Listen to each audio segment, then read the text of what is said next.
रिया को गुड़गांव में काम करते हुए कई साल हो चुके थे और अब वो 29 साल की हो गई थी।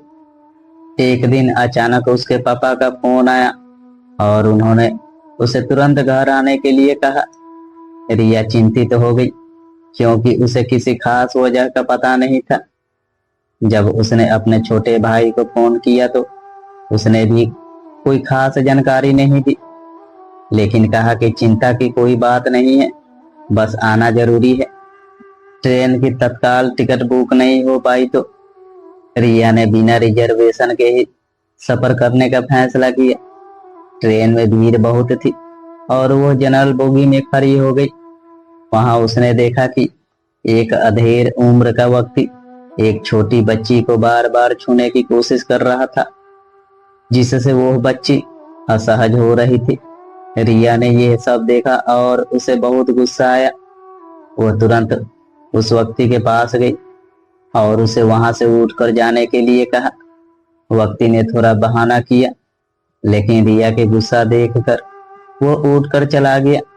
रिया ने बच्ची को समझाया और सहज करने की कोशिश की, उसे चॉकलेट भी दी और फिर अपने हेडफोन लगाकर गाने सुनने लगी। ट्रेन आगरा कैंट स्टेशन पर पहुंची और वहां उसका भाई उसे लेने आया।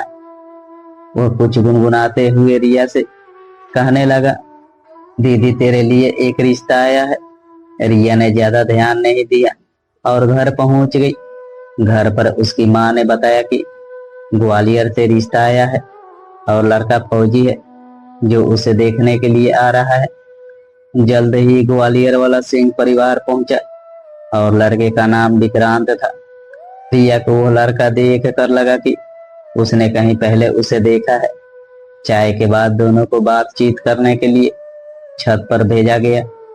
विक्रांत ने रिया से कहा कि उसे ट्रेन में ही पसंद कर लिया था। जब उसने उस अधेड़ व्यक्ति को डांटा था, उसने बताया कि वह वहीं पास की ही बोगी में था। देख रहा था कि रिया ने कैसे खुद ही स्थिति को संभाला।